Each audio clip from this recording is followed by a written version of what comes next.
At my sister's bridal shower, I gave her a scrapbook of childhood memories we made together, old letters, movie tickets, inside jokes. She opened it, flipped through silently, then set it aside and gushed over a blender. Later, she told me, "I don't like looking back. It makes me feel sad." At the wedding, she didn't include me in the family photos. When I asked why, she said, "It was just a timing thing." The photographer whispered, "She asked to keep it tight." I haven't spoken to her since. I'm going to tell the straight. No fluff. Just what happened. My name's Erin. I'm 34. I grew up in Scranton, Pennsylvania. My sister Rachel is 32. We were close once. I mean, really close. I was the older sister, the protector, the one she looked up to. When we were kids, she followed me everywhere. I showed her how to tie her shoes, I taught her how to whistle, I let her cheat off my homework in middle school. When she was scared at night, she'd crawl into my bed. I never pushed her away. We were two poor girls in a small house with loud pipes and cracked windows. But we made it fun. We built blanket forts. We made up songs. We drew comics of ourselves as superheroes. I called her Rocket and she called me Tank. Dumb nicknames. But ours. After I left for college in Pittsburgh, we stayed close. Called weekly, visited every other month. I always tried to keep her included, even when life got busy. Birthdays, Christmas, even random Wednesdays when I missed her. I'd send cards, photos, sometimes stupid little Target gifts, just to remind her I loved her. So when she got engaged last year, I thought I'd be her maid of honor. Hell, I assumed I'd be part of everything. Turns out, I was wrong. The first crack showed at the bridal shower. It was this fancy setup at a winery up near the Poconos. Mom organized the whole thing. Rachel barely lifted a finger. I wanted to do something personal, something that showed her I remembered everything we shared. So I made a scrapbook. I don't mean I slapped a few pictures together. I spent weeks on it. I went up into Mom's attic and dug through our old boxes. I scanned hand-drawn birthday cards from when we were 8 and 10. I glued in movie stubs from our first PG-13 movie. I printed screenshots of old AIM conversations. I even found a short story she wrote about me when she was in 5th grade called My Sister the Hero. It wasn't just a gift. It was a memory map of our entire childhood. When she unwrapped it, the room got quiet. I saw her face, blank, like I'd handed her someone else's mail. She flipped through maybe 5 pages, then closed it. No tears. No laugh. Not even a thank you. Then someone handed her a blender and she screamed. "Oh my God! This is the one from the registry." She hugged the blender. She didn't even look at me. That moment felt like someone took a bat to my chest. But I told myself, maybe she didn't want to cry in front of people. Maybe she'd say something later. She didn't. That night, I caught her outside with her bridesmaids, drinking champagne. I pulled her aside and said, "Hey, did you like the scrapbook?" She looked at me and said, "I don't like looking back. It makes me feel sad." Just like that. No emotion. Like I'd brought a funeral album to a party. I didn't respond. I just nodded and walked away. It was the first time I felt like I didn't know her anymore. Then came the wedding. I got to the church early. Mom and Dad were buzzing around with flowers and nerves. I helped Mom with her necklace. I helped Dad iron his shirt collar. I made myself useful, stayed out of the way. I wore the navy blue dress Rachel had picked out for the family, tight, formal, not really my style, but I wanted to be respectful. When the photographer showed up, I stood nearby, waiting. Bridesmaids went first, then the groom's family, then Rachel's friends. Then came family photos. I waited and waited. Then I noticed something. The photographer had started shooting with just Mom, Dad, and Rachel. Then the grandparents. Then just Rachel and Dan. No one called me. I walked over and asked the photographer quietly, "Hey, when are the sibling photos?" He looked confused. She asked to keep it tight. Just the core family. No extended. I blinked. I'm her sister. He looked awkward. That's what she said. I felt my face flush. I stood there in full hair and makeup like a damn extra in a movie I wasn't invited to. Later, at the reception, I confronted her. I waited until things died down and went up to her when she was drinking alone at the bar. I asked, why didn't I get to be in the photos? She smiled like nothing was wrong and said, oh, it was just a timing thing. Everything was running late. I stared at her. No, Rachel. The photographer said you told him to keep it tight. She blinked slowly. Took a sip of champagne. I didn't mean anything by it. But she did. And I knew it. I left early that night. Didn't say goodbye. I haven't spoken to her since. She made her choice. Now I'm making mine. After the wedding, I waited.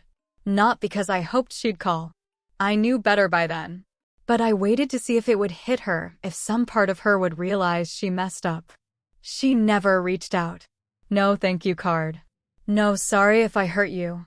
Not even a text. So I stayed quiet. I unfollowed her on Instagram. I muted her number. I started deleting our old texts.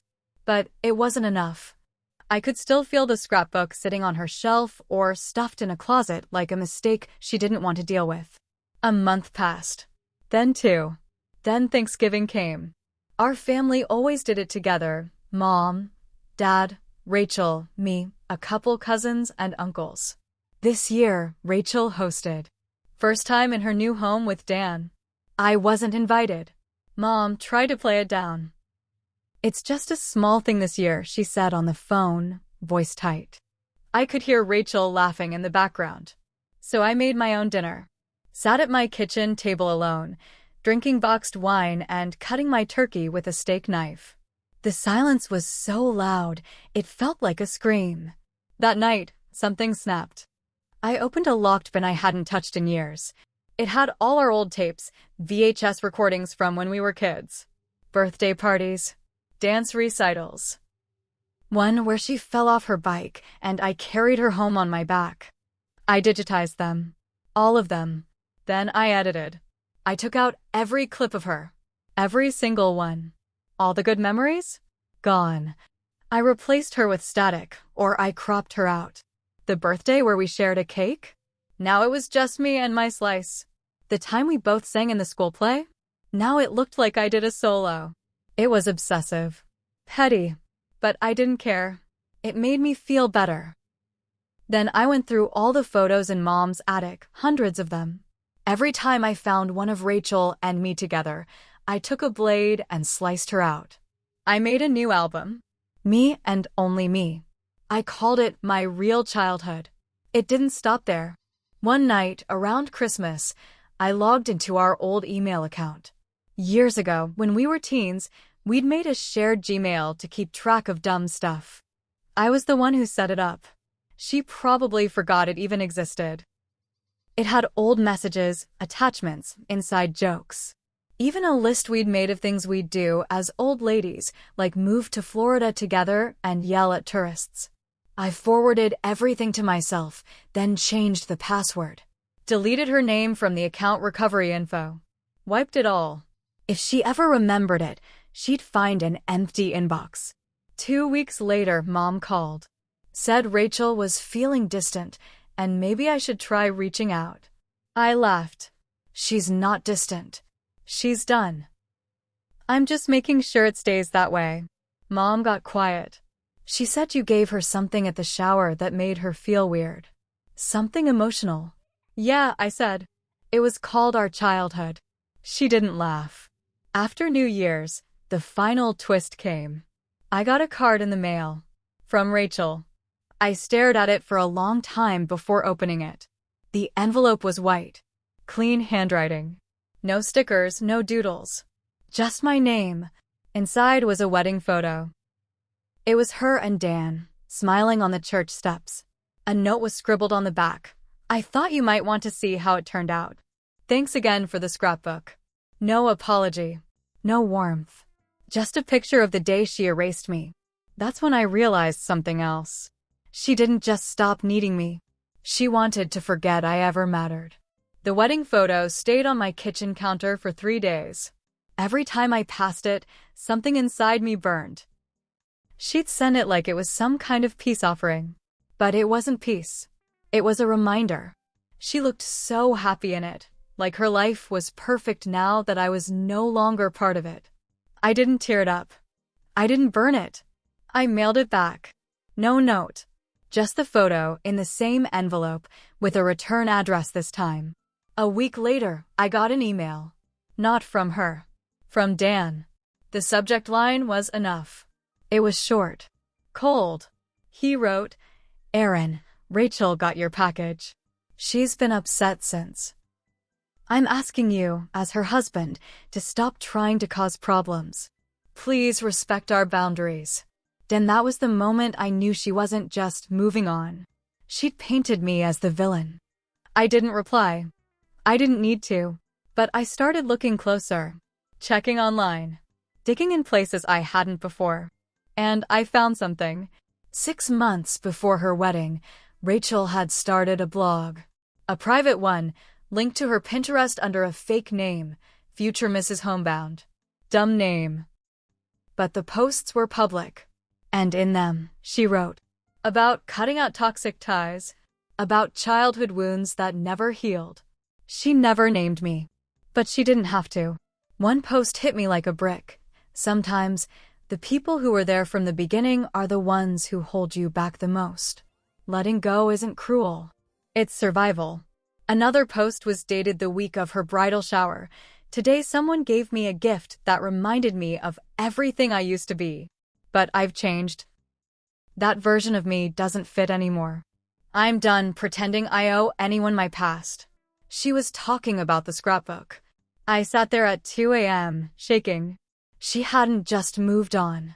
She'd rewritten the story. In her version, I was the weight. I was the thing she needed to outgrow. But she didn't get to decide that alone. A week later, I sent one last package to her house. Inside was a USB drive. It had the edited tapes of the ones with her cut out. But I added something new at the end. A video of me, talking straight to the camera. I kept it simple. You erased me from your wedding. So I erased you from our childhood. You said looking back made you sad. Now you won't have to. And that was it. No drama. No begging. Just truth. 2 days later, my mom called again. Said Rachel was hysterical. She says you violated her privacy, Mom said. She posted about me online, I replied. She's hurt, Mom said. She thinks you're trying to destroy her. Maybe, I said. Or maybe I'm just letting her live without me, like she wanted. Then I hung up. But it didn't stop there. It had been almost a year since the bridal shower, and I thought the worst of it was behind me. I was wrong. It started when Aunt Carrie called out of the blue. We weren't close. She lived in Binghamton and only came around for holidays. But she sounded serious. "Aaron, I need to tell you something," she said. I probably should have said it a long time ago. I sat down, heart pounding. "What is it?" She hesitated. "Back when you and Rachel were little, your mom had a rough time with Rachel." "What do you mean?" "She didn't bond with her the way she did with you." I don't know the whole story. But I remember once, when Rachel was maybe 4, your mom left her at my house for a week and said she couldn't handle her right now. I sat there, stunned. She said that. She did. And later, when I asked, she said she felt guilty because you were always easier, smarter, quieter. You never needed much. But Rachel, well, Rachel felt like a struggle. My stomach twisted. I didn't know this. None of it. And I knew what it meant. Rachel didn't hate me. Not really. She hated what I represented, the golden child, the one mom praised, the one teachers sent home awards for. I was the proof of what she wasn't. It hit me like a freight train. All those childhood fights, all those little moments I brushed off as sister stuff. Her snapping at me, calling me fake, her sulking when I got into college, They weren't just jealousy. They were deep, old, rotting under the surface. And I'd been blind to it. Aunt Carrie said one more thing before she hung up. She's angry at you for getting all the love she thought she deserved. That kind of anger doesn't go away easy. The next week, I drove home to see Mom. I didn't tell her about the tapes, or the blog, or the USB drive. But I did ask her one thing. Did you treat us the same? She froze. Then turned to the sink. I tried, she said quietly.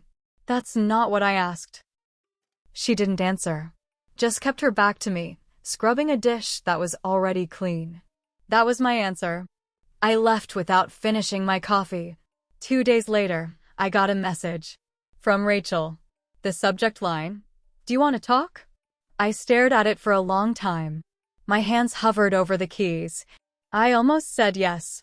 But then I opened the email. And it wasn't an apology. It was a demand. I want you to stop involving the rest of the family. What happened between us is private. If you drag more people into it, I'll have no choice but to cut you out permanently. I laughed out loud, like I hadn't already been cut out. But that last line? It gave me an idea. If she wanted to erase me from the past, maybe it was time I took something from her future. I sat with that email open for a long time.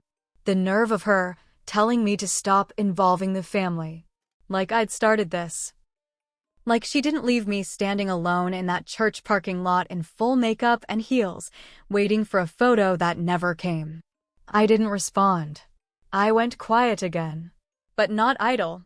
Rachel was still in her honeymoon phase with Dan. New house, new routines, all wrapped up in that cozy suburb life. Her social media, though quiet, told the story she wanted people to see. Happy, successful, healed. But there was one detail she hadn't posted anywhere, not even in that dumb blog. Rachel and Dan had been trying to get pregnant. I found out through Mom. She let it slip during a tense phone call about whether I'd show up for Easter. She's been so stressed lately with the fertility treatments and everything, Mom said. You girls need to make peace. Stress isn't good for conceiving. I didn't say anything, but my heart thudded like a drum. She wanted a clean future, a perfect new chapter, free from the mess of our past. But the problem with trying to rewrite history is that sometimes the past fights back. I never meant to mess with her marriage. I swear I didn't. But Dan had questions. About 6 months earlier, during one of my lower moments, I'd made a burner Instagram. Fake name. No pictures. Just enough to look real. I'd followed Dan with it, watched what he liked, what he commented on. And I found something odd. Dan had a second account. Private. Low followers. But it was him. Same bio, different handle. And it followed exactly one person, a woman named Mallory. Mallory lived in Philly. Big smile, soft curls, every photo oozing that just moved into my own place energy. I scrolled through her posts until I found what I was looking for, a picture from a bar patio.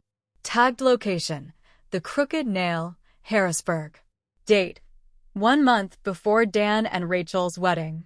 In the background, sitting beside her, half cropped out but clear enough if you zoomed in, Dan.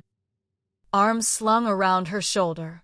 Laughing, I took a screenshot. I didn't send it to Rachel. Not right away. Instead, I waited until Rachel's birthday. She posted a caption under a filtered selfie of her blowing out candles, feeling so grateful this year. Clean slate, clean mind. Clean slate, huh? I emailed her that night. No words, just the photo. Attached with a file name, truth.jpg. She didn't respond. But Dan did, at 2 a.m. He called me. I didn't pick up. Then he sent a text. I don't know what you think you're doing, but stay out of our marriage. I stared at the message for a minute. Then I replied, tell her the truth before she finds more. Because what Dan didn't know was that I'd already reached out to Mallory. Using the burner, I'd messaged her casually, hey, not sure if you knew Dan was married now. Just thought you should know. She never replied. But 2 days later, Dan deleted both his accounts. Rachel went offline completely. And Mom? She started calling me every few hours, crying, rambling about family falling apart. But for the first time in months, I felt something close to peace. Not because I hurt them, but because the truth was out. She wanted me erased from the photos? Fine. But now her picture-perfect life had a crack. And I wasn't finished yet. It was early April when everything came to a head. The photo had been sent. Dan's fake life was unraveling. Rachel had gone silent. I thought maybe I'd done enough. Maybe I'd finally drawn a clean line between us. But that's the thing about revenge. It doesn't end where you plan. It always has one more card left in the deck. That card came in the form of my mother. She showed up at my apartment. No warning. No call. Just a knock at my door at 8:30 p.m. on a Wednesday. When I opened it, she looked smaller than I remembered. Older. Her purse hung off her shoulder like she was running late to church. She stepped in without asking. I need you to stop, she said before I could even shut the door. This is tearing the family apart. I laughed. The family tore me apart. A long time ago. She's your sister, she snapped. No. She used to be. Now she's just someone I used to protect. That made her pause. She sank into my couch like the air had been pulled from her lungs. She's not doing well, Mom whispered. They're in counseling. I raised my eyebrows. Not because of me. She's not sleeping. She's crying every day. Dan is furious. Good. Maybe she can feel what I felt when she left me standing outside her wedding like a stranger. Mom went quiet. Then she said something I'll never forget. She told me you tried to ruin her marriage because you were jealous. I stared at her. You believe that? She didn't answer. And in that moment, everything made sense. Mom had always believed Rachel's tears more than my silence. She always thought I could handle it, that I was stronger, that I didn't need the same care Rachel did. That wasn't love. That was favoritism hiding as faith. I stood up. Get out, Mom. Her eyes widened. Aaron, I'm not doing this anymore. I didn't ruin Rachel's life. I just told the truth. Something none of you ever had the guts to do. She didn't argue. She just stood, gathered her things, and walked out. 2 days later, I got a letter in the mail. From Rachel. Not an email. A physical letter. Like we were in a soap opera. It was 3 pages long. Every word dripping with manipulation disguised as apology. I didn't mean to hurt you. But you've always been the strong one, and I've always felt like I was drowning in your shadow. I know you think I excluded you, but I just wanted my day to feel light. You carry so much weight. I didn't know about Dan and that girl.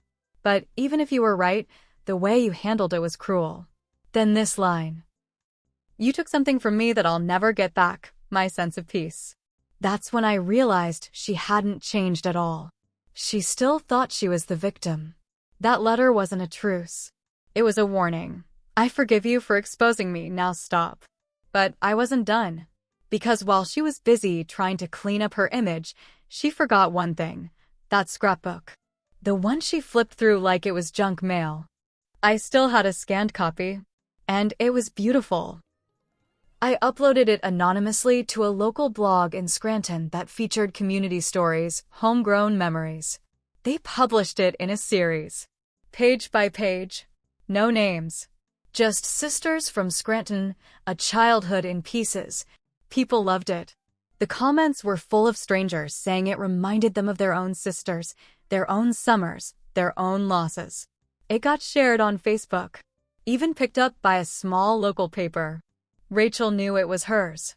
She knew the handwriting, the photos, the jokes. And she knew the world was finally seeing the version of her she wanted to bury. The scrapbook caught fire online in a way I didn't expect. It wasn't just liked or shared, it spread. People started tagging their own sisters, sharing their own stories. Someone even made a short film out of it for a local film fest in Philly. They called it Pieces of Us. Rachel must have lost her mind when she saw it. She didn't say anything publicly. She couldn't. But I know she saw it. I saw her Pinterest blog vanish overnight. Her Instagram, too. The pretty curtain she'd spent years hanging over her past, yanked down. Then came the call. Not from her. From Dan. He didn't yell. He didn't threaten. He just said this: "She's leaving." I sat up straighter. What? She packed a bag yesterday. She's going to stay with a friend for a while. She says she needs to figure out who she is without all of this. Without you. I laughed. Not because it was funny. Because it was sad. So damn sad. She had a whole new life. She could have just left me out of it. But she had to twist it, make it look like I was the villain. Dan went quiet. Then he said, "She's not well." I bit my tongue. Because here's the truth, neither of us were. I had spent over a year ripping up memories, digging into dirt, turning nostalgia into knives. I didn't just defend myself. I went on the offense. I hurt her. Maybe not physically. Maybe not all at once. But piece by piece. And she hurt me first. But does that make us even? I don't know. What I do know is this: I won. If you want to call it that. Rachel moved out of state 6 weeks later. I don't know where. She didn't say goodbye to anyone. Not even our mom. The last I heard, she was working at a yoga studio and going by her middle name now. Trying to start fresh. Dan filed for divorce 3 months after she left. As for Mom, she sends birthday cards now. That's about it. We don't talk much. Too much water under too many bridges. But here's the part that really sticks with me. The scrapbook, the one I published? Someone printed it out and gave it to a teacher friend of mine.